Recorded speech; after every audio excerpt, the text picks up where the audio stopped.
Texas. Just like you. So here's my personal opinion. Okay. I can delete don't this. eat I can delete your don't person.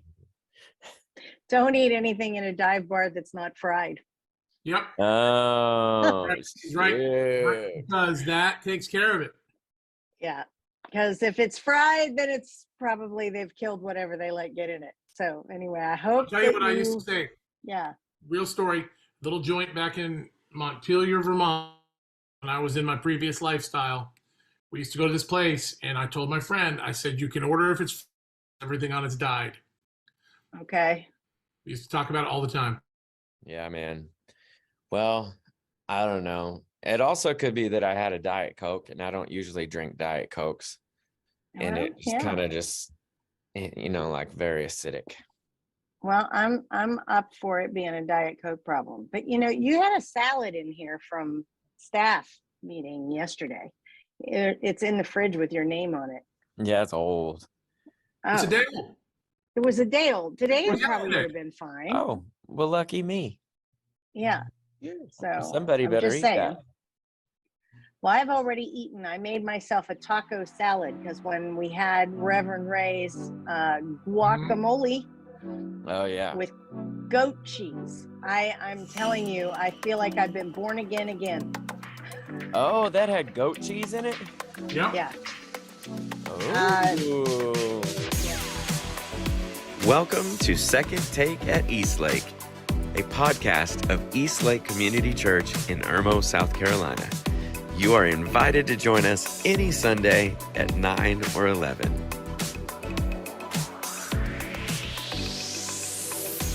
Well, guys, I think we have just enough time for a game. Oh, here we go. It's time to see if you have any sense of humor or are fun at all. All right, let's I'm see. out. All right, so this is a simple game. It's got a little bit of competition to it. There's no backstabbing, no foul language, Michelle. No, stuff like that. Just keep it clean. All right. So we've got to take a poll here, and this will just be fun for everybody to interact. It's kind of a game. We're going to go through different topics, and we're going to name the best of, okay? So let's just see. Best, now it has to be the best. There's no second place. That's what makes this good. Hands down, no competition, the best snack food in existence. Popcorn. Popcorn? I'm going with Ray. It's versatile. Snack food. It's versatile. It's easy to get. Yeah. I like cheese and crackers. Is it a cheese and crackers, like a slice of cheese? Yeah, or That's you good. get a block of cheese and you get your cheese knife and you get a few little crackers. I like that. I was She's going to say a bougie. protein shake. I'm bougie. Is Bougie. that what it takes to be bougie? Like cheese Yeah. and crackers. Okay. Yeah, while the rest of us go over to the regular cheese aisle, Michelle's just like cruising down that like $10 cheese aisle where you're like, With why a is cheese this knife. so expensive? With a little Port cheese wine, With my cheese knife. Mhm. Yeah. That's what made you bougie. Yeah. Okay, that's good. That's I good. have more than one cheese knife. Does that make me double bougie? And rich. Now, if somebody watching online has a better snack food than what was just put out, then we'd like to hear about it. Okay, next one up. Best. Wait, we didn't hear yours. My favorite. best snack food Yeah. is a protein shake. I grab those things on the go all the time. I live on those Okay. basically. Protein shakes. But you better eat your fiber if you have all those protein shakes. That's all I'm saying. You better have a salad in there too. Next. Okay. Mhm. All right. How else do you think I got these big guns right here, Michelle? You think these came from the air? Speaking of big guns, who's the best Marvel superhero? You can only pick one. Marvel superhero.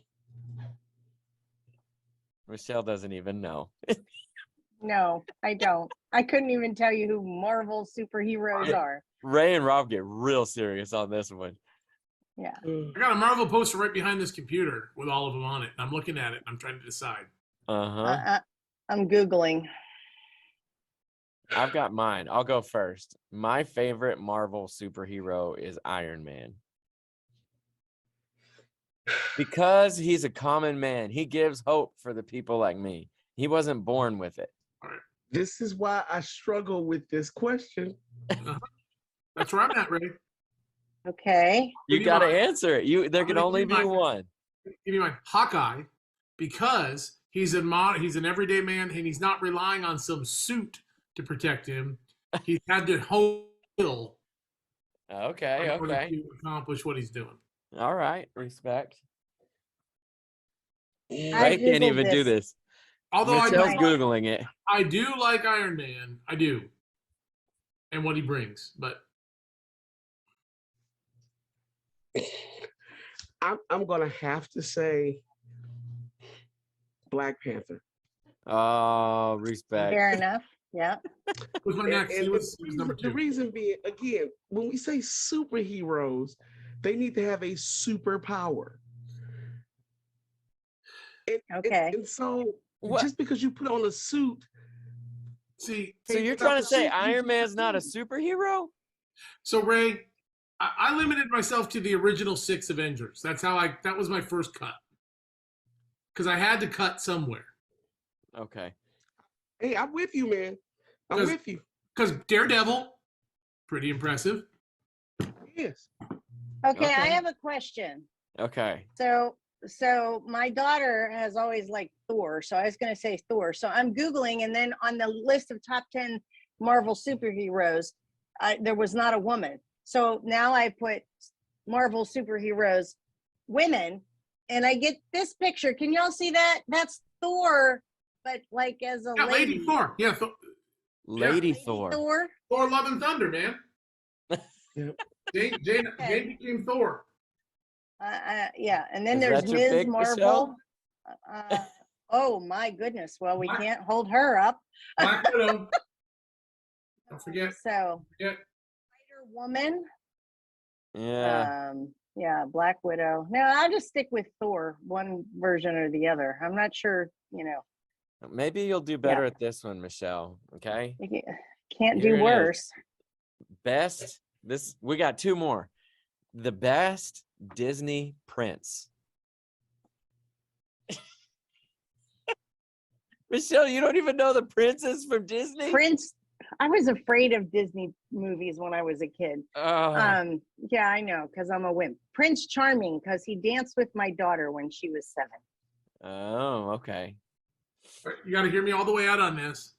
And it's because of recent acquisitions by the Disney Corporation that I can say and mean it, because he is a Lord Darth Vader. Oh, well done. Wow, you snuck that one in there quick, Rob. Okay. Looking for the loophole. Ray struggles with this so much. He takes it so seriously. I love God, it. Rob. The whole world, all of our podcast listeners, they're gonna judge you for this. Actually, I think more people watch it after the fact. Our live 12. I gotta go with the old. You said Prince, right? Uh-huh. I gotta go with the classic Cinderella. Oh, okay. Okay. All right. Mine was gonna be I don't know if he's a prince, Gaston. No one fights like Gaston. think No the prince- one. I think the Prince would have been the Beast in that. one. Oh yeah. Yeah. Well, I like Gaston. I Yeah, like he's his good. song. I like his song. You should have asked for favorite Disney male character. Oh, So okay. far, I'm the only one that named an actual Disney prince. Does that mean I win this You're round? not. Yep, Yay! you win. You Yay! win. Disney owns Star Wars. I know, but that's some creative. Yeah, that was a loophole, license Rob. there. We let it That- slide. That's like pastoral creative privilege you exercise there. Yeah. I Yeah. feel like Ray said the same thing when he said Cinderella's prince. Isn't that Prince Charming? Well, yeah. Yeah. Yeah, Prince Charming. Okay, I've got one more The for original. us. I've got one more. The best 90s song. Oh, The Freshman by the Verve Pipe. Oh, I the know what that Frenchman. is. Freshman. The Freshman. Oh yeah. do do do do do do do do do do do. No, that's Ray's the is gonna verb. be hip hop. No, Ray's is you're gonna be wrong. Ice Cube. You're wrong. That's the verb. That's the verb. The freshman by the verb pipe. We were merely freshmen. Yep, Yep. that's the one. One listen to song on my Spotify list. Oh. Vogue. Oh, Madonna. Right. It's funny to see our different upbringings. Rob is the verb pipe. You got Madonna. I'm not surprised. I'm a little disappointed, but I'm not surprised. Okay. I thought higher. Here of and you. there. Smashing Pumpkins, 1979. Oh yeah, That's a little early for this. man. No, Ray the name of the doesn't song have is one. Ray's trying to 1979. think of Ray The was band is Oh. from the listening to 90s. awful The band hip is hop. from the 90s. Ray's trying to think of a clean version because he knows the filth he listened to in the 90s. There is no clean version. I was mean, looking over- you have California Love by Tupac. You have New York State of Mind by Nas. You Ooh. have Hypnotized by Notorious B.I.G. But they're all not clean. I know, Ray. Well, you know what? I could go with Cream by Wu-Tang. That's a good one. All right. I don't That's even know not- that one. That's not vulgar. That's not vulgar. So I've gone with You Can't Touch This or Ice Ice Baby. Yeah, that's too Oh. soft for Ray. Never mind. I like this conversation. It's just fun. We're gonna get to the good stuff real quick. I don't think I can pick a favorite 90s song, so I'm out. You do this all the time. You either don't Okay, Yeah. my like my that or favorite this- 90s song, probably one that got listened to the most, was Long December by Counting Crows. good one. Long December, and there's reason to believe maybe this year will be better than the last. Yeah, that's a good one. That's a good one. All right, let's get to the it meat. doesn't have a deep enough bass line to be played in my car. No. By the way, if any of you guys have ever ridden in the car with Ray, you know, man, he's got so much bass in that thing. The whole car is about to fall apart. And you can Yeah. kind of hear the people singing a little bit, Little. Yeah, but not much. but not much. You just hear the Yeah. bass. Yeah, like your earrings like vibrate out of your ears. Yep. Hey, babe, what was the best song from the 90s? Oh. It's Kristen's birthday today. I know. Happy That was a birthday. Hey! You got to do the thing. Bye, bye, bye. Bye, bye. That's a good one. Parents by Kristen. Yep, that was a good one. All in You mine gotta, are you like gotta grunge- do, you gotta go grunge or bye, like bye, hip-hop. bye, bye, bye. But you jump with the second ones. Anyways, all right, let's get to some good stuff. We're in Exodus, the Exodus part 2, because this is our second year doing it. And Ray was fresh off the airplane from India and literally bringing the heat. And he told us everything we needed to know. And what were the passages? So Rob was Exodus 21. So Ray, you were 22, 23. 22:18 to 23:9. Yep. If you guys want to look it up, 22:18 to 23:9. But some good stuff. One of the things that just kind of started it off was Ray was talking about weird laws from places that you have lived or that you've heard about. And Rob definitely took the cake with the most random law. What is it, Rob? This is a real law. And I said Burlington, but I've been corrected. It was Brattleboro, which is the other end of the state. The law in Brattleboro is that you are not allowed to get naked in public. However, the law explicitly states that should you come into public already naked, you have not violated any laws. Oh, you my. can't I'm moving there. Yeah, I've been on can't Zillow sprint, looking for homes. but you can wander out naked. Wow, that's amazing. Hey, That's the deal. All right. See you guys. I'm gonna be visiting there this summer. I don't booking an recommend it. Airbnb. I don't recommend it. I've been there. I don't recommend it. Yep. But in talking about laws, so basically the reason that all these, so this passage, this is like a really broad overview, but they have been in captivity and they're now out of captivity. And there's not really any moral law or anything. There's not, this is pre-judges, right? This is pre-judges. And so basically God is setting up, I mean, we've done the 10 Commandments. And then Rob last week, because Rob, you didn't do the 10 Commandments. That was Michelle. Michelle was I Ten did the Commandments. 10 Commandments. I was the social. I was a bunch of laws about how we're going to Mhm. treat people. So basically, imagine a society that's just been set free but has no moral code yet. So that is the Mhm. very, very broad overview of basically what we're going through right now.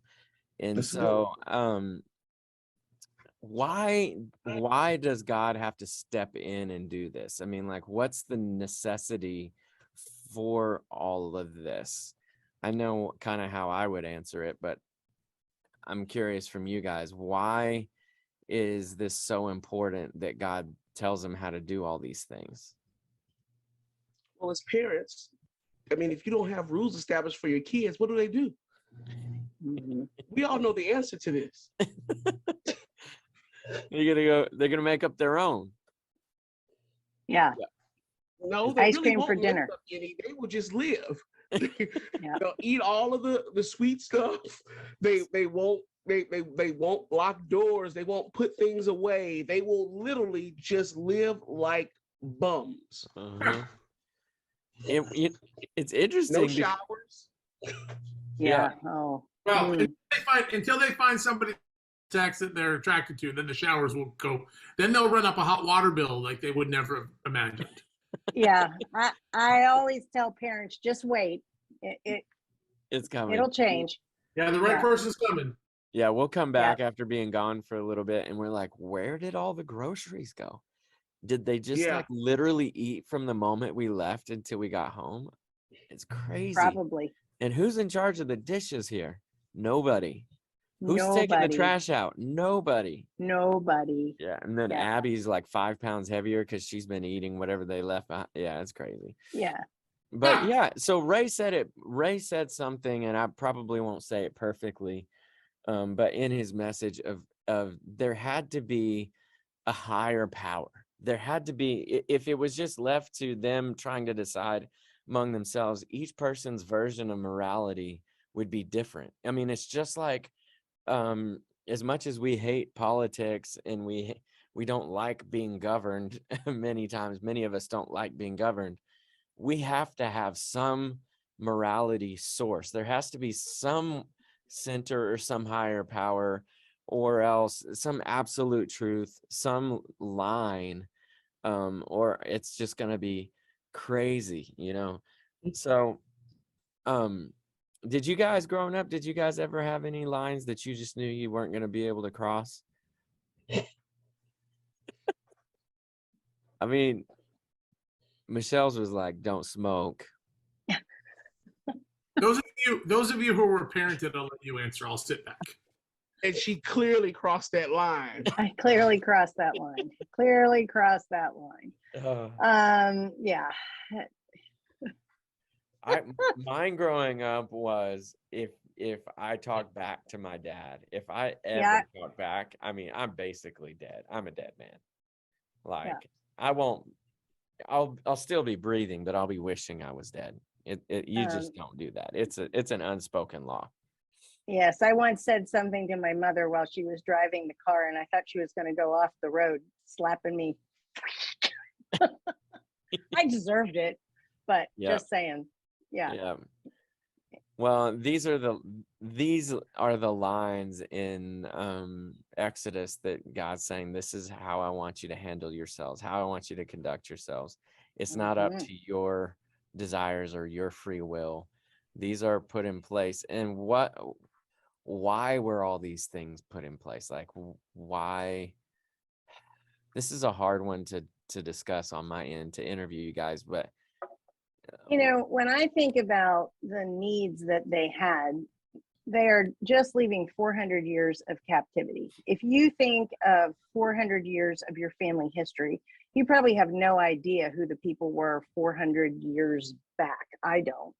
yeah, And so the only thing that they have seen, the only society that they know for generations has been being enslaved in Egypt, and Egypt did not follow Yahweh.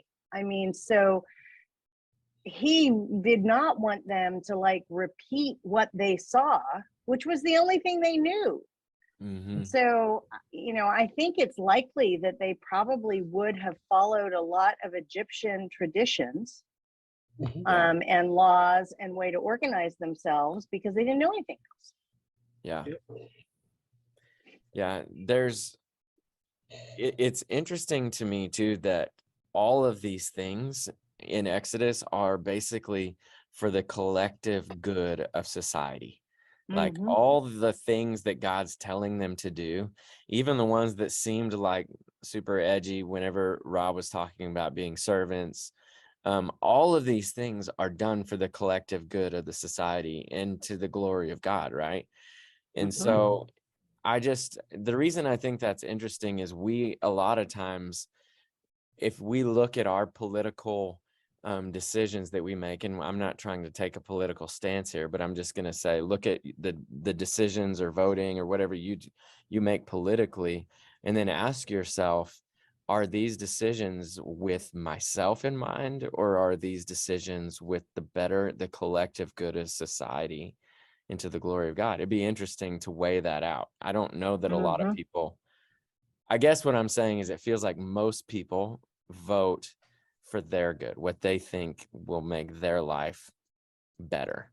They Yeah. don't step outside of themselves and vote for the collective good. And it looks like God stepped in this season for the collective good of society. Mhm. Yeah. Everything in this past Sundays, and not just this past Sunday, but even going back as far as Rob's, it was for the collective good of the entire community.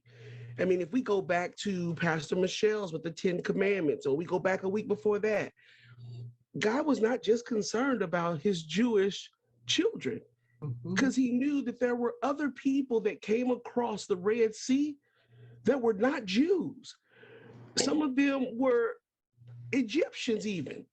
And Mhm. so he gave this standard, this covenant to everyone who was willing to enter into it with him. And so by the time you get to my sermon from last week, he starts off talking about practices that they may have borrowed from Mhm. Egypt, with saying, do not allow a sorceress to live among you. He goes Yeah. so far to then go, I mean, just 2 verses later, to talk about the concern for the foreigner. Yeah. Mhm. Yeah. In our context as Americans, we say that we're a place where, I mean, when you go look at the Statue of Liberty, give me you're tired, you're weary. Okay, so all of these people that are coming over to our country, even now, we're supposed to treat them a way, especially the Christians of the nation Mhm. are supposed to treat, we're supposed to welcome them, Mhm. give them every benefit possible so that they can live. And be I successful. make it hard for them. Mhm. Right. I think many times, and I say we as a generic umbrella statement, but we generally take care of ourselves and vote or whatever, or make decisions, financial decisions for ourselves, rarely for the greater good of society. And that is part of our problem. It's the beginning of the end. Right. Yeah. Because, you know, the idea that, you know, our country was formed as a democracy to be a diverse group of people and allow for different faiths and practices requires that we care for people who are different than us. So there's two things that should guide us. I mean, as Christians, God calls us clearly to certain standards in how we treat people. But even if you set that aside for people who are not Christian, if we don't care for the common good in our nation, then, you know, we don't have the ability to live together in a democracy or a republic. I know someone will, you know, correct me and say, but we're not really a democracy, we're a republic. I know all that, but that's what we were to do. Yeah. We were, you know, and so as believers, we have to pay attention. And I think part of the problem is that, you know, we have this scarcity mentality. We're afraid that those people over there are going to come over here and they're going to get all our stuff. But here's the truth about God. The more generous you are, the more he blesses you. And I'm not saying you can't do that to give to get, because he knows our heart. But if we are truly giving to people in need, he will meet our needs. Yeah. I think we're the champions. You know, I'm speaking of myself. I think the Western culture is the champion of, instead of looking out for the good of someone else, it's lamenting that no one's looking out for your good. Instead, what we need to do is we need to say, let's look out for the good of everyone else, because then guess what? Everybody's looking out for each other. And it's that mentality. It's okay. Ready? I'm going to go there. It's the all lives matters thing. And yes, of course, all lives matter. Yes, 100%. But when that's said from a certain perspective, as if to say, wait, you're telling me that I have to, with this group of people who was 400 years of oppression and all that. But what I'm trying to say is we got to be careful where our heart is on these things. Because yes, of course, as a Christian, my position is all lives matter, 100%. But if every time I hear yellow lives matter, I go, yeah, but my life matters. That's a heart issue that I think God was trying to get at from the beginning with the 10 Commandments. And then all of what we're in right now was to get us to stop looking at ourselves, to stop worrying about ourselves, and to start focusing on the people around us that we might be able to impact with what we do have. So it doesn't matter if I've suffered oppression. It does. I mean, it does. But I should use that to make sure no one else does. Yeah. Not go, well, now they're going to have their turn, and I'm not going to lobby for them. And again, I'm not speaking of any particular group here. Just that is a very cognizant modern day example of, I think, what God was trying to get after with the 10 Commandments and everything that we're preaching on right now. Is a system that was more communal than that. If I trust myself to the Lord, if Ray entrusts himself to the Lord, meaning that I'm not worried about Eastlake because God is going to take care of that. I'm not worried about my family because he's going to take care of that. I'm able to live more freely to care about the people that are in front of me because I don't have to worry about me. God's got me. I need to find out how Rob is doing. I need to find out what Michelle is up to this week and what is her caseload and like it. And with Philip, his back is, and so when I don't have to worry about Ray because Jesus is taking care of Ray, it frees me up to see the needs of others more clearly. And that's really what this gets down to. I don't have to scrape, fight, borrow, beg, or steal to maintain some standard of living that makes me feel better or at peace because I got everything that I need. No, I don't have to be that way if I've entrusted myself to Christ. I can make sure Philip has what he needs. I can call Pastor Michelle to see what it is that she's in need of this week. Yeah. And as believers, that's what we're called to. Nowhere in this passage does it say, take care of yourselves and let everybody else fend for themselves. And hold on to it. Right. It doesn't say let the foreigners figure it out. Yeah. Yeah. I think one of the things I had to learn too, though, was that God's provision for me might not look like my provision for me. And so, there's this tendency to think, well, yeah, you say God's going to take care of me, but this thing and this thing and this thing happened that, if I was in charge, I wouldn't have allowed that to happen to me. And, I have had to learn that God sometimes has a different plan. And if I will not fight him on it, if I will surrender to it, it frees him to work much faster in my life than if I'm dragging my feet everywhere he's trying to take me that looks different than my expectation. And there's to a point where, you think you got a toddler who you're trying to drag along. There's a point where a mom will say, okay, I'm leaving. You can sit right there, and I think God sometimes looks at us and says, I'm not dragging you. You want to sit there? Sit there. Yeah. Yeah. Yeah. So Ray just hit me up with the question earlier today. Actually, we were discussing this in a meeting that we had earlier today about self-care versus soul care. And you guys it was just all of us kind of saying, hey, we would love to take a second and unpack that a little bit. Like, what is the difference? What, a lot of people see it as the same thing, self-care and soul care. What's the difference? What are you guys talking about? And what are we looking for? What's the goal here? A little R&B music will help with soul care. That's why I'm Sorry, easy. that just Easy like Sunday Low-hanging morning. fruit. oh, I just couldn't help it. It came to mind. Yeah. Oh. That's good. What say you guys? What do we want? Do I want to just have soul care in my life? Yeah. Or self-care. Yeah. Or You want soul self-care? care. You want soul care, Self-care. not self care. Yeah. And what's the difference? I'm just setting you guys up to talk Wax about it. eloquently, Michelle. So self-care are all these things that we do for ourselves. It might be going to get a mani-pedi. It might be going to the movies. It could be going on vacation.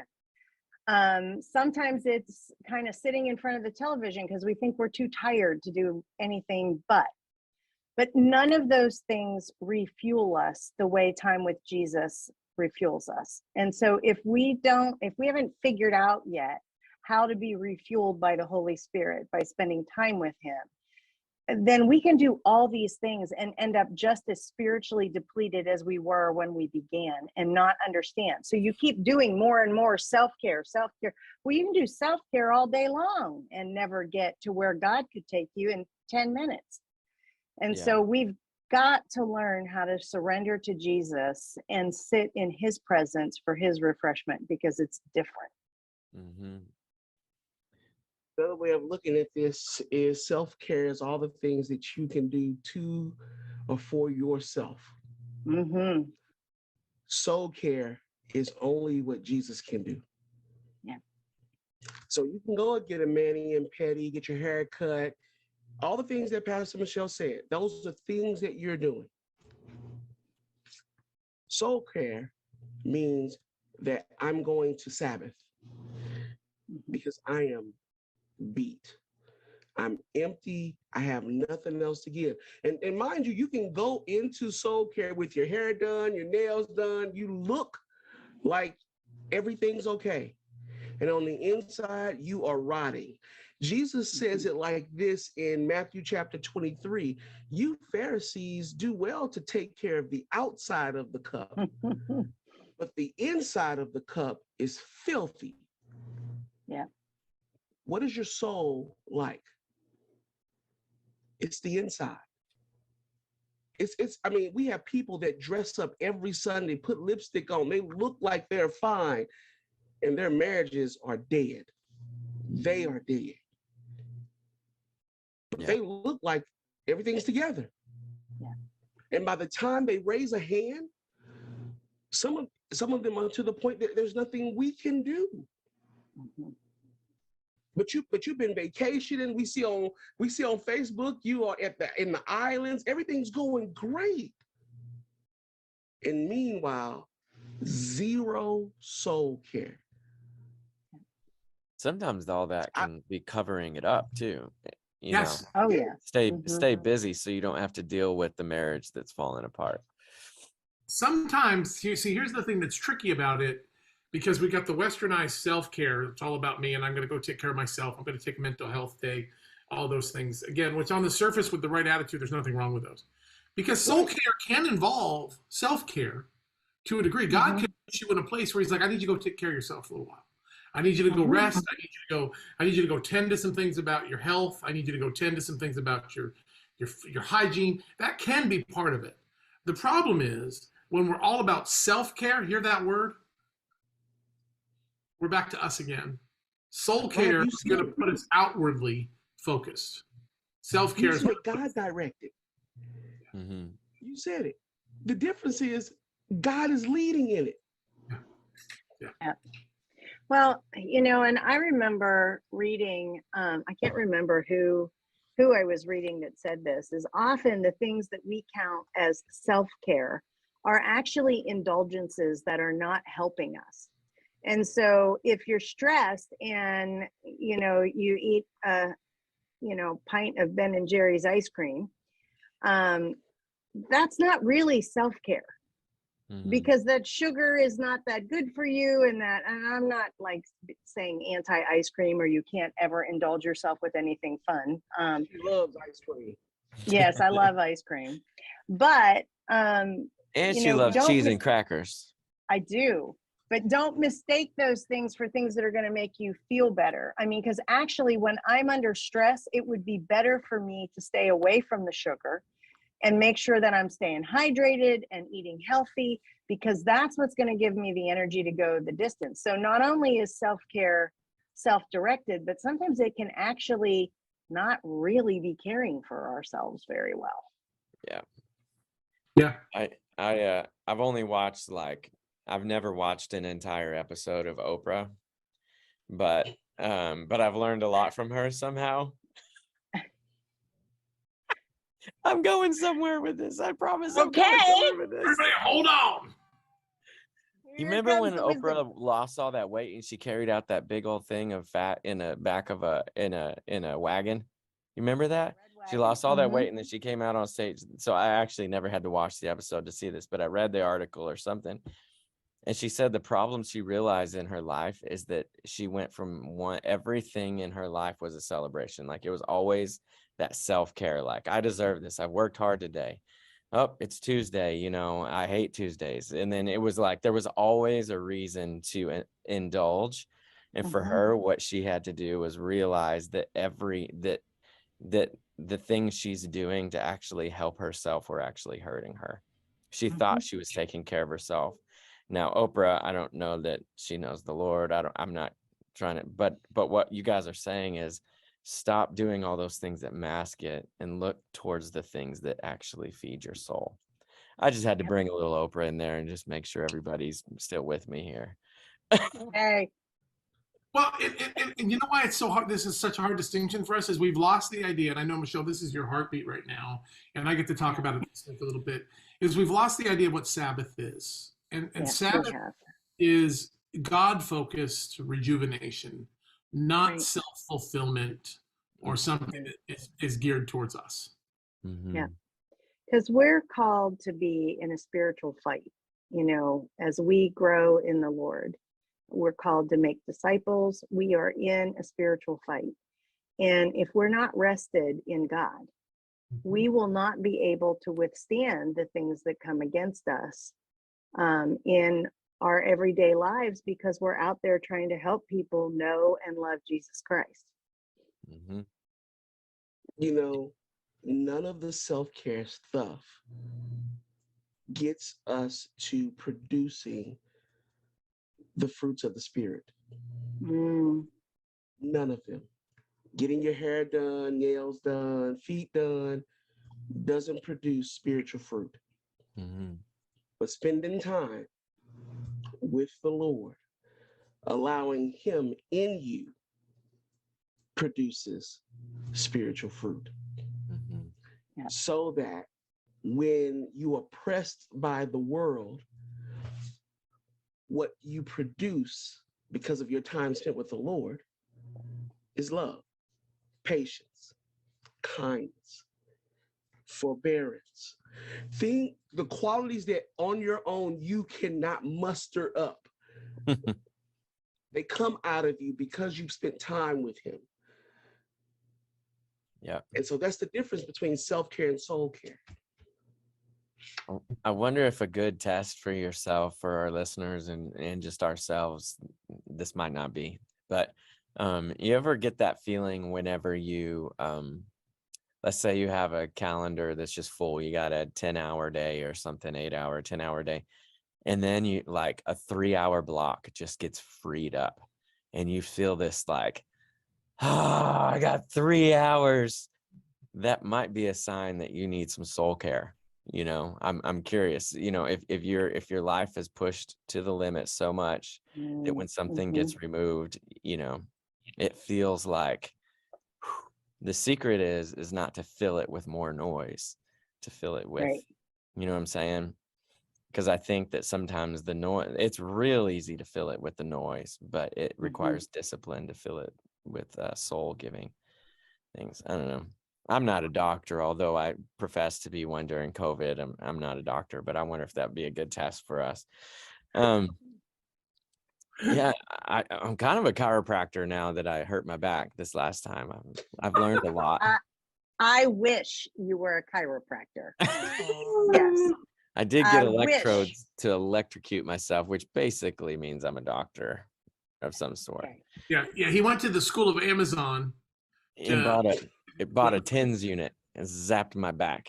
It's awesome. It's great. Anyway, so see, leave it to me to just, I don't know. Sorry, guys. Muscle relaxers. That's what we'll blame it on that for a week. Yeah. I got a few more That days. was funny. Oh That my was God. a funny moment. Yeah. Mhm. Okay. So one more thing, one more topic, if you will, before we wrap up. I wrote down that you said he gets us to pause to see where we have sought faux wisdom versus or fake wisdom versus the counsel of lesser gods. You said something like that. These are my notes. I mean, I'm typing I got a broken back, right? I'm doing my best. But you said something effective like they have been seeking so many different things for wisdom and for counsel, and versus God wanting to be the source, the only source, the one and only source that we go to for wisdom.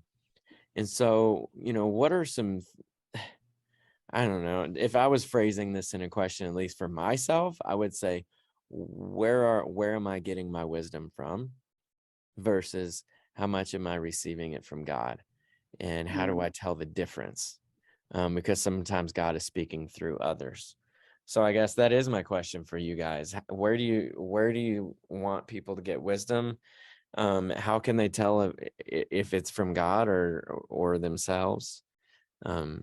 Any secret hacks for living through this? Sorry guys, I'm a mess today. My pretty face is gone, by the way. My internet slowed down, so. Oh, Okay. Okay. A great source for wisdom is the word. Yeah. And for some people, what that really means, because I know that has a rub to it, because you're like, how am I supposed to go to the Bible and find out about, well, if you have a study Bible, most of them have a topical index. And so whatever it is that you might be dealing with, you turn to the topical index.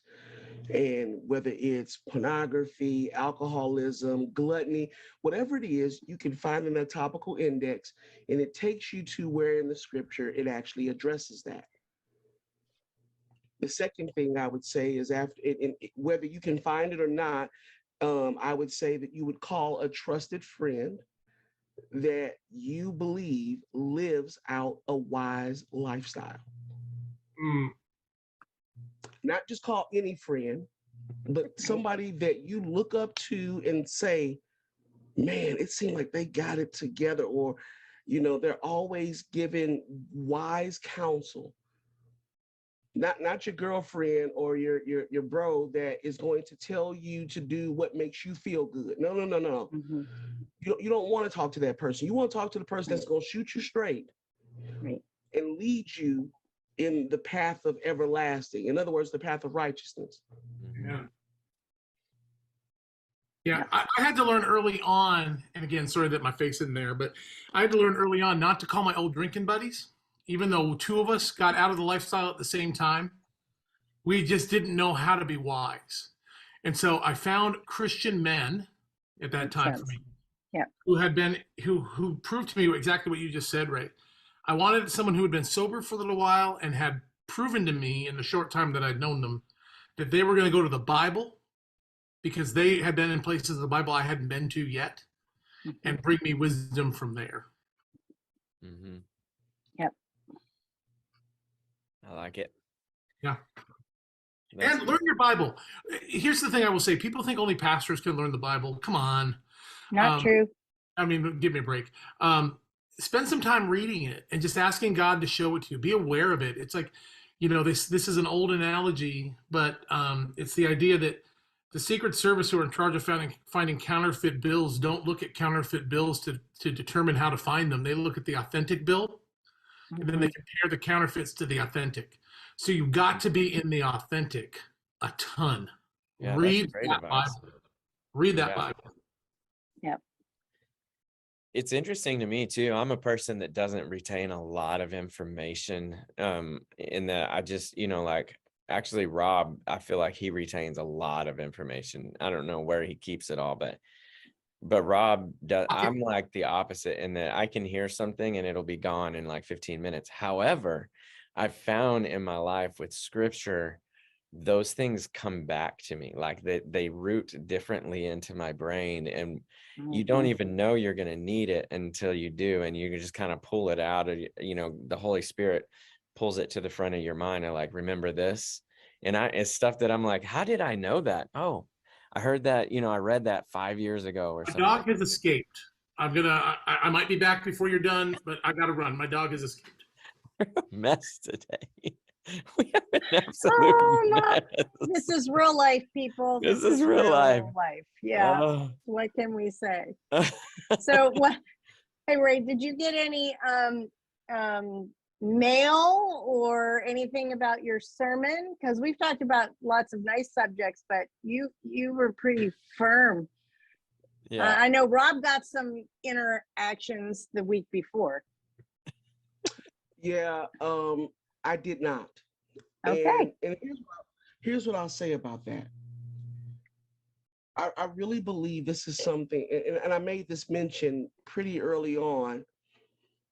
God told them to remember at the top of the message and at the very end, to remember that you too were foreigners.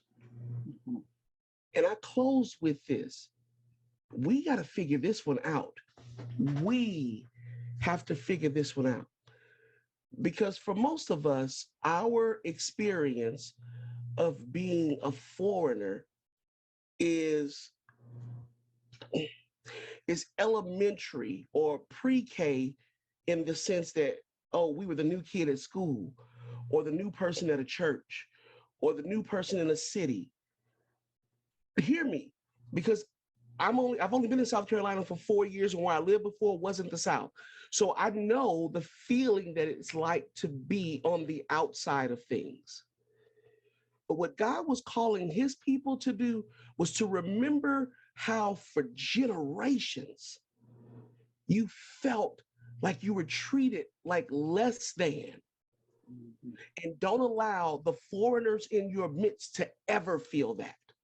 That's right. And so the sermon might have come in a little heavy-handed. I let the Spirit decide that. But the reality is that for us that call ourselves the people of God, he is serious about the standard in which he calls us to when we relate to one another. And we're not to take that lightly. Yeah. He says, if you cause them to cry out to me, You're in trouble. let's not be those people.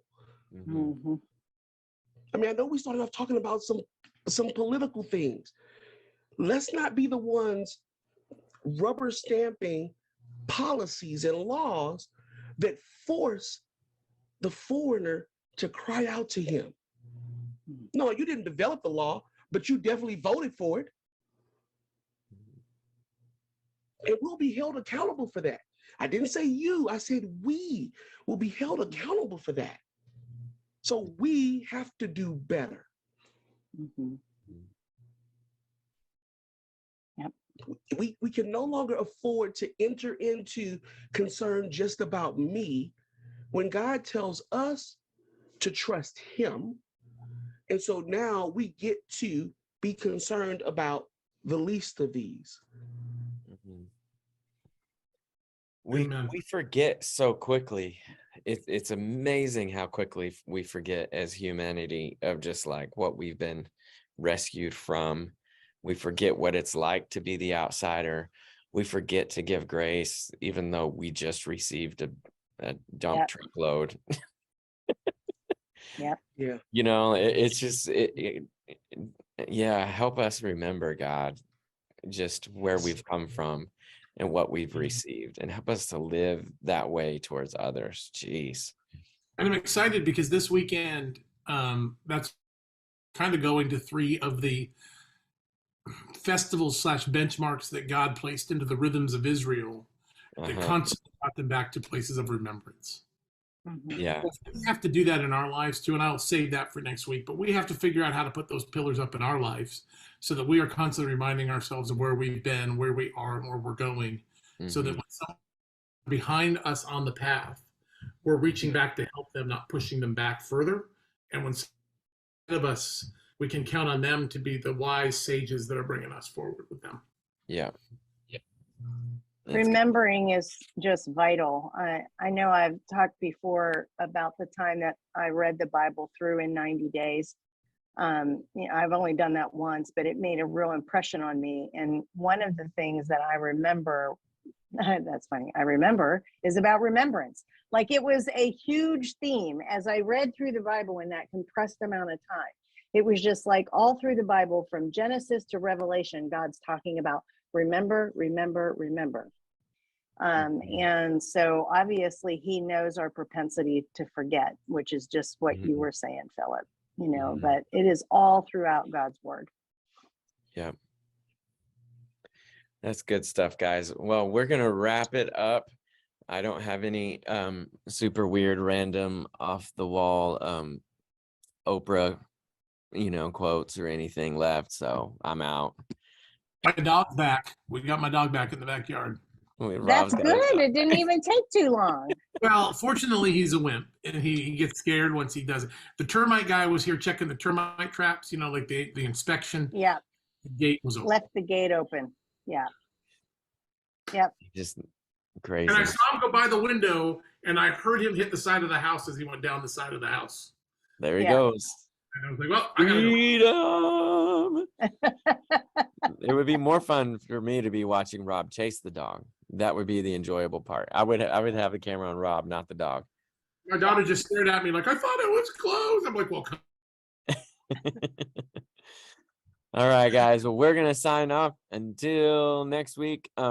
Just as a reminder, we're doing a community Good Friday service that's going to be happening at Gateway Church. We're doing this with a bunch of churches from our area. And also Easter Jam is coming up on the 31st. We need reach out to volunteers for that. Laura. Yeah, for Volunteers. volunteers. Yeah.